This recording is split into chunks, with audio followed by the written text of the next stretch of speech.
If a flower doesn't bloom, do you blame the flower or do you blame its environment?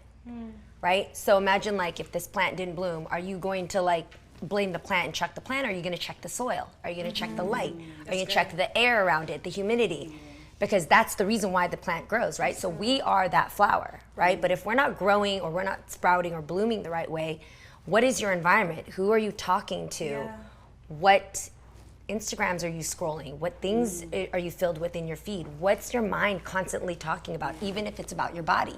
Even if it's constantly like when you look in the mirror and you're just fixated on that part of your body, that's poison. That's poison in the soil. Let's talk about it. At any time that you need to pause to read these comments, please do. First thing first is deciding what's good or bad, I feel like, is perspective. For example, in the US, a lot of our laws are made up based on the Bible. Not everyone agrees with the Bible, and some people see the Bible differently.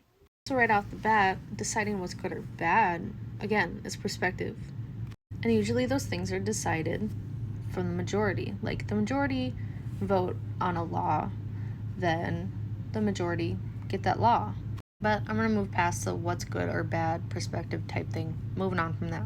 Moving on to how majority minority can affect things. At least from the example in the video.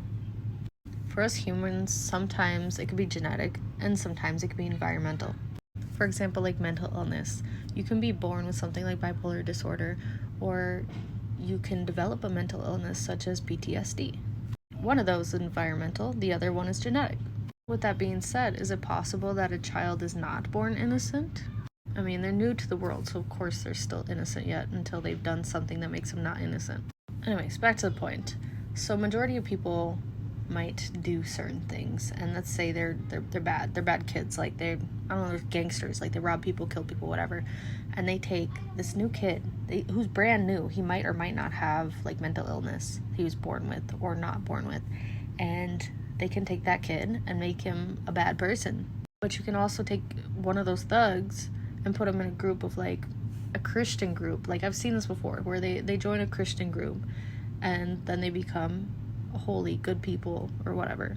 But there can also be like that person, no matter what kind of environment that they have, they're still gonna do bad things. Like if you grow up in this holy environment, a very religious environment, you can still turn into like this bad shit fucking kid. And that alone is complex because it could be because of a genetic disorder that they're born with, or it could be because of environment.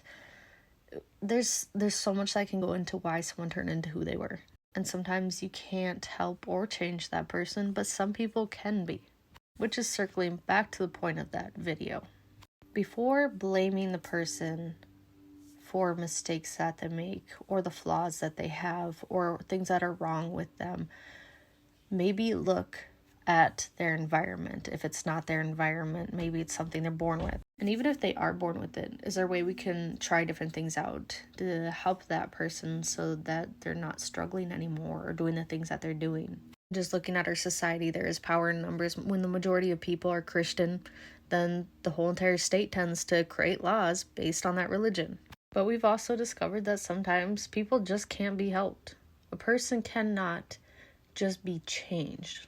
They just have to want something for it to be possible. Like me being an addict, I couldn't just quit because someone told me to quit. I had to want to quit. Me as a person had to make that decision. There are laws here that make it illegal. Now, if I went to another country where it's legal, I probably would still be doing it right now. I mean, all of this is really complex if you think about it. Like the religion part of it's really complex. Being who you are is complex. Mental health is complex. What's deciding what's good and bad is complex. And it all comes down to each of us are individual. None of us are exactly the same as the other person. But because we depend on each other's survival, community is vital to our survival. And that is how we decide what is good or bad, is based on the majority of the group that we're in to survive. Why we make decisions on what we change about ourselves because of society. Which turns me to another topic, which you'll see in the next video.